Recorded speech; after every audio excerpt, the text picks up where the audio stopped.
എൻ്റെ half marathon time improve ചെയ്യാൻ എന്നെ ഏറ്റവും കൂടുതൽ ഹെൽപ്പ് ചെയ്ത ഫാക്ടേഴ്സിലൊന്നാണ് എൻ്റെ ബോഡി തരുന്ന സിഗ്നൽസിന് ഉള്ള റെസ്പോൺസ് ഞാൻ അഡ്ജസ്റ്റ് ചെയ്ത് ട്രെയിനിങ് പ്ലാൻ മെയിൻറ്റെയിൻ ചെയ്യുന്നു. ഇപ്പോൾ ഞാൻ ഇന്നലെ അത്യാവശ്യം നല്ല ടൈമിൽ ഫിനിഷ് ചെയ്തുകൊണ്ട് തന്നെ എൻ്റെ ഏജ് ഗ്രൂപ്പിൽ 5th ആയിരുന്നു, ഓവറോൾ 12th ആയിരുന്നു. അപ്പോൾ ഏജ് ഗ്രൂപ്പിൽ 5th വരുന്നതിൻ്റെ കുഴപ്പമെന്ന് വെച്ചാൽ ഏജ് ഗ്രൂപ്പിൽ 3rd വന്നെങ്കിൽ പോഡിയം ഫിനിഷ് ആയിരുന്നു. സോ ഞാനിങ്ങനെ ആലോചിക്കുന്നത് ഓക്കെ, ഞാൻ കുറച്ചും കൂടെ പുഷ് ചെയ്തിരുന്നെങ്കിൽ എനിക്ക് ചിലപ്പോൾ 3rd ഫിനിഷ് ചെയ്യായിരുന്നു. 3rd ഫിനിഷ് ചെയ്തിരുന്നെങ്കിൽ എൻ്റെ ജീവിതത്തിൽ ആദ്യത്തെ പോഡിയമായിരുന്നു. സോ ഞാൻ പോഡിയം മിസ്സാക്കിയത് എൻ്റെ ട്രെയിനിങ് ഇൻറ്റൻസിറ്റി ചിലപ്പോൾ കഴിഞ്ഞ അതിൽ സ്റ്റേജിൽ കുറച്ച് കുറഞ്ഞുകൊണ്ടാണ്. USDയുടെ ട്രിവാൻഡ്രം മാരത്തോൺ ഇനിയിപ്പോൾ വളരെ കുറച്ച് ദിവസമേ ഉള്ളൂ, 1 മാസത്തിനകത്തേ ഉള്ളൂ.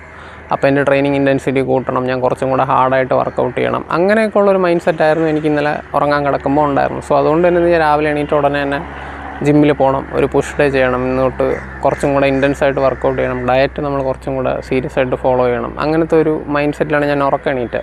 പക്ഷേ എണീറ്റപ്പോൾ എനിക്ക് മനസ്സിലായി ഞാൻ ഫുള്ളി റിക്കവർ ആയിട്ടില്ല. കാരണം എൻ്റെ ബോഡിയിൽ അവിടെ ഇവിടെയൊക്കെ ചെറിയ ഒരു ക്ഷീണം തോന്നുന്നുണ്ട്.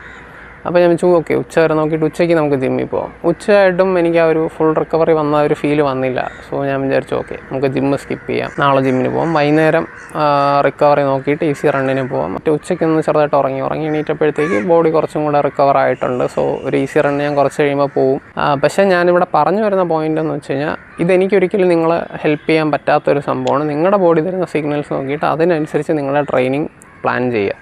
അപ്പോൾ നിങ്ങൾക്ക് മാക്സിമം പെർഫോമൻസും കിട്ടും, നിങ്ങളുടെ ബോഡിക്ക് ആവശ്യമുള്ള റെസ്റ്റും കിട്ടും. ബോഡിക്ക് അതിനുള്ള റെസ്റ്റ് കൊടുക്കുക, ബോഡി തരുന്ന സിഗ്നൽസ് കേൾക്കുക. ഇപ്പോൾ ഞാൻ പറഞ്ഞല്ലോ, എനിക്ക് രാവിലെ ഇന്ന് വർക്കൗട്ട് ചെയ്യണം നല്ല ആഗ്രഹം ഉണ്ടായിരുന്നു, എനിക്ക് ചിലപ്പോൾ പറ്റുകയും ചെയ്യുമായിരുന്നു. പക്ഷേ കുറച്ച് കഴിഞ്ഞപ്പോൾ എനിക്ക് തന്നെ തോന്നി ഓക്കെ, എൻ്റെ ഷിന്നിൻ്റെ അവിടെയൊക്കെ ചെറിയൊരു പെയിൻ ഉണ്ട്, എനിക്ക് ആങ്കിളൊക്കെ കുറച്ച് വീക്കായിട്ട് തോന്നുന്നുണ്ട്, കോഡ്സിൽ ചെറിയൊരു പിടുത്തം പോലെയൊക്കെ ഉണ്ട്, വലുതായിട്ടില്ല.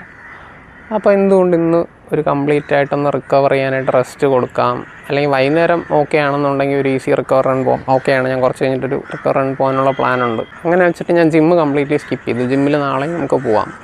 ബോഡി ഫുള്ളി ഫിറ്റ് ആവാൻ നമ്മൾ ജിമ്മിൽ പോയാലും നമുക്ക് ഒരുപാട് വെയിറ്റ് ട്രെയിനിങ് ചെയ്യാൻ പറ്റില്ല. കാരണം നമ്മളെ ബോഡി ആ ഒരു സ്റ്റേജിൽ നിന്ന് റിക്കവറായി വരുന്നേ ഉണ്ടാവുള്ളൂ. ആ സമയത്ത് നമ്മൾ പോയി ഒരു 10-20 കിലോ ഒക്കെ ഇട്ട് ലിഫ്റ്റ് ചെയ്ത് കഴിഞ്ഞാൽ നമ്മൾ കുറച്ചും കൂടെ വീക്ക് ആവത്തേ ഉള്ളൂ, അല്ലാതെ സ്ട്രോങ് അവിടെ ആവുന്നില്ല. സോ നിങ്ങളുടെ ബോഡി തരുന്ന സിഗ്നൽസ് ശ്രദ്ധിക്കുക, അതിനനുസരിച്ച് നിങ്ങളുടെ ട്രെയിനിങ് പ്ലാൻ അഡ്ജസ്റ്റ് ചെയ്യുക. അപ്പോൾ നിങ്ങളുടെ പെർഫോമൻസ് ഇമ്പ്രൂവ് ആവും, നിങ്ങളുടെ ടൈം ഇമ്പ്രൂവ് ആവും. അപ്പോൾ വീഡിയോസ് ഇഷ്ടപ്പെട്ടാൽ ലൈക്ക് ചെയ്യുക, പേജ് ഫോളോ ചെയ്യുക. നമുക്ക് അടുത്ത വീഡിയോ കാണാം. ബൈ.